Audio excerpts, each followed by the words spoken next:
et bienvenue à Suivre le Lapin Blanc. Concernant les messages de Q du 21 janvier. Pour expliquer les derniers messages de Q, je me fie à nouveau à une série de tweets de l'utilisateur Praying Medic. C'est le temps pour une autre mise à jour QAnon. Ce sujet couvre les messages de Q du 21 janvier. Lien vers la page 8. Ceci est le premier message par QAnon aujourd'hui. L'image est incomplète. Le message de Q était assez long, ça faisait 2 pages écran. Si vous allez à la page Q, vous devez cliquer sur le lien en bas de la publication pour la voir au complet.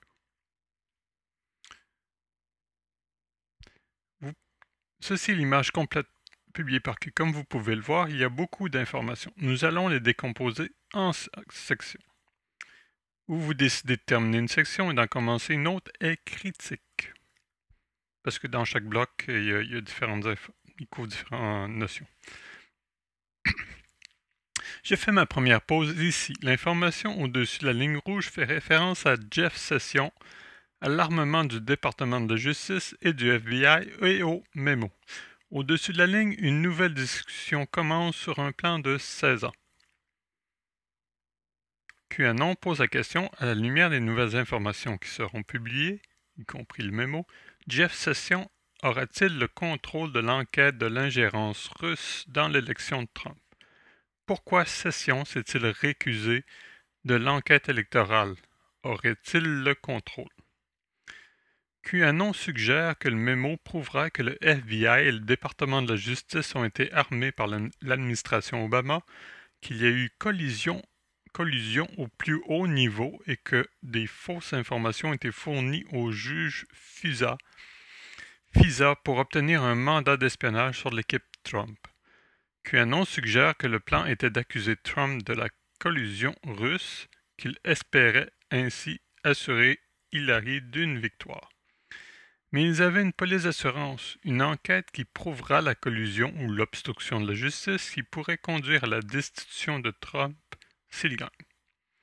QAnon suggère que l'information qui sera publiée impliquera des membres de l'équipe de Mueller et les discréditera complètement. Je crois que cela prouvera aussi que l'enquête elle-même faisait partie de leur plan visant à voler l'élection. Si l'enquête de Mueller s'avère être un complot prémédité pour voler l'élection et délégitimer la présidence de Trump, elle ne peut pas continuer. L'enquête et l'intrigue pour que Sessions se récuse seront exposées et Sessions pourrait, à juste titre, reprendre le contrôle. Les membres de l'administration Obama ont fait beaucoup de choses illégales et contraires à l'éthique, ce à quoi ils ne s'attendaient jamais de répondre parce qu'ils n'ont jamais pensé qu'Hillary allait perdre. Maintenant, ils se dépêchent de couvrir leurs traces, de supprimer des fichiers et de nier leur culpabilité. Mais c'est trop tard. Aujourd'hui, nous avons appris que le FBI a perdu 5 mois de messages textos entre les agents du FBI Lisa Page et Peter Strotz. Je suis obligé de faire un commentaire. Strotz n'est pas un agent du FBI, mais un contractuel pour le FBI. Comme c'est pratique. Vous savez que la NSA les a toujours, n'est-ce pas? QAnon révèle un plan de 16 ans pour détruire l'Amérique. 8 ans avec Obama, 8 ans avec Hillary. Rappelez-vous, le but de la mondialisation est d'éradiquer les frontières internationales en créant une communauté mondiale sans frontières. Ce plan nécessite la destruction des États-Unis, des États-nations individuels. Le plan. Installer des opérateurs voyous dans l'armée pour la détruire de l'intérieur, fuite de renseignements militaires secrets, avoir les militaires clés tués ou retirés du pouvoir, couper des fonds, saper le commandement militaire, abattre les bons gars. Entre parenthèses, Flynn. Valérie Jarrett a joué un rôle clé. Le suivant m'a toujours fait me gratter la tête. Vendre des SAP, des programmes d'accès spéciaux. En juillet 2016, un agent du FBI est apparu sur 4chan et a fait quelque chose de similaire à Q. Il a donné des indices sur Hillary et ses projets. Une chose que l'agent du FBI anonyme partageait était le fait qu'Hillary avait obtenu des SAP et les avait sur son serveur non sécurisé. Ce qui voulait dire un crime d'État. Confirmant ce que QAnon a dit, l'agent anonyme du FBI a déclaré que Hillary a vendu les sapes aux donateurs étrangers. Je ne pourrai jamais comprendre pourquoi. Était-ce juste pour de l'argent? QAnon dit que c'était à la fois l'argent et son désir de détruire l'armée. Combien de fois le président Trump nous a dit que le Schumer Shutdown avait pour but de nuire à l'armée? Dans la section suivante, QAnon continue d'exposer le plan visant à saper et détruire les militaires. QAnon suggère que la fuite d'Edward Snowden à propos de Prism a été conçue pour saper le renseignement militaire. La NSA relève du département de la Défense. La fuite a réduit la capacité de la NSA à identifier les méchants comme MS-13 et l'ISIS. Les dommages causés à la NSA par Snowden ont donné un avantage à la CIA. Rappelez-vous, il y a une guerre entre la NSA et la DIA, Agence de renseignement de la défense. Et la CIA, c'est-à-dire, c'est une agence similaire mais civile. Elles se disputent les ressources et ont des agendas concurrents. Le plan d'Obama et de Hillary était de diminuer l'efficacité du renseignement militaire tout en donnant plus de pouvoir à la CIA. Le développement de John Brennan du superordinateur ARM et leur tentative de gagner en supériorité sur la NSA.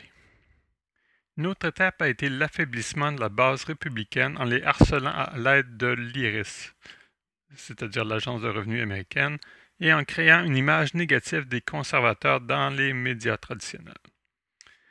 Les frontières ouvertes ont pour but d'aider à augmenter le nombre d'électeurs démocrates et de faire venir des membres de la MS-13 et de l'ISIS qui provoqueront une nouvelle dégradation de la société.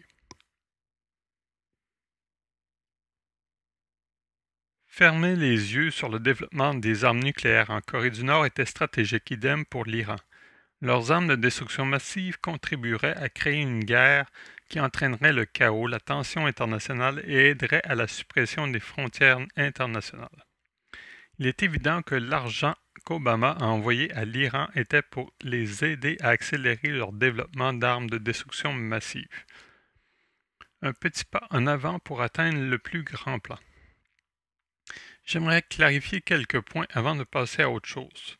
Ce message commence avec une référence à Jeff Sessions, laissant tomber le marteau et 1 sur 22. Beaucoup de gens ont fait des suggestions sur ce que signifie 1 sur 22. Il est apparu dans les messages Q précédents. Personnellement, je n'ai pas senti qu'il y ait assez de recul ou de contexte pour faire une tentative décente, jusqu'à maintenant. Puisque 1 sur 22 est maintenant placé dans le contexte de Jeff Sessions et du département de la justice, je crois qu'il fait référence à l'une des 22 enquêtes qui sont actuellement ouvertes et qui auront une incidence sur le développement dont QAnon nous parle. L'un des 22 postes précédents fait également référence au FBI et ou département de la justice. Les gens ont fait des interprétations pour des entrées comme classe 1, 2, 3. Une interprétation plausible a été proposée, mais je ne suis pas certain de la signification de ces entrées, donc je ne cherche pas à les décoder. Maintenant et publiquement. Rappelons que nous ne résolvons pas des mots croisés, peu importe ce que vous décodiez correctement à chaque entrée. Il y a beaucoup d'informations utiles disponibles en dehors des entrées qui ne sont pas claires. Poursuivons les 8 ans d'Obama. L'administrateur continue de fermer les yeux sur ce qu'il devait faire. Si vous avez une interprétation, veuillez la donner. L'organisation d'une Cour suprême favorable était importante et le Code pénal californien 187 est le Code pénal californien pour meurtre. Dans certains cercles, le fait de faire tatouer sur votre corps est un moyen d'être accepté dans un club. Quel juge de la Cour suprême a été assassiné? Antonin Scalia. Ce n'est pas seulement une conspiration de bonnets d'aluminium, beaucoup de gens ont haussé les sourcils lorsqu'une autopsie n'a pas été faite, parmi eux CNN et The Atlantic. Continuons. Les transactions d'Uranium One ont financé et alimenté le programme d'armement nucléaire de l'Iran et de la Corée du Nord et a réduit le pouvoir des États-Unis. La négligence d'Obama envers la NASA était stratégique. Cela permettait à nos militaires d'être inefficaces, de permettre aux méchants d'abattre nos satellites et de mettre en orbite des armes de destruction massive, y compris des armes à impulsion électromagnétique. Un rapport a estimé qu'une attaque d'IEM contre les États-Unis pourrait tuer 90% de notre population en une année. Heureusement, Trump prend des mesures pour atténuer la menace. Le travail d'Obama ouvrirait la voie pour le mandat de Hillary comme présidente où elle continuerait le travail. D'autres guerres, Troisième Guerre mondiale, élimineraient les derniers patriotes de l'armée, écraseraient l'économie, ouvriraient les frontières, inséreraient des juges favorables à la Cour suprême et abrogerait le deuxième amendement. Prochaine étape, renforcer le contrôle de la Cour suprême et, si nécessaire, tuer les juges en exercice et les remplacer. Se débarrasser du collège électoral et passer à un vote populaire pour élire le président. Continuer à réduire l'armée, fermer les bases à l'étranger, détruire la presse conservatrice. QAnon nous raconte le récit que les médias de propagande vont pousser. Les gens de Trump l'ont intercepté à 4 heures du matin. Ils accuseront Jeff Sessions et Devin Nunes d'être des agents russes et les médias conservateurs de déformer la vérité pour se débarrasser de Mueller et donner une passe gratuite à Trump. QAnon nous indique les raisons réelles de la fermeture du gouvernement, et je le crois. Il indique qu'ils ont intercepté un message en 2013 de Hillary qui a décrit ce plan. Gardez-les affamés, gardez-les aveugles, gardez-les stupides. Le grand réveil. Les étant la population afro-américaine. Le prochain message de QAnon s'adresse au PDG de la Silicon Valley, Jack Dorsey, Mark Zuckerberg, Eric Schmidt, Jeff Bezos, Elon Musk, Steve Hoffman, qui est le PDG de Reddit. Les gens de Trump savent ce que vous dites, la tempête est là et vous êtes dans le combat de votre vie. Le prochain message de QAnon. Le coup est entendu dans le monde entier. Trump et compagnie ont déclaré la guerre aux grands médias et à l'État profond et aux mondialistes. Le grand réveil. Le dernier message de QAnon aujourd'hui est un lien vers une page de Judicial Watch sur Valérie Jarrett et les liens de sa famille avec le communisme. Ce qui conclut le fil pour ce soir. Si QAnon publie de nouveaux messages, j'ajouterai ce message à ce sujet. Merci à Praying Medit pour cette analyse.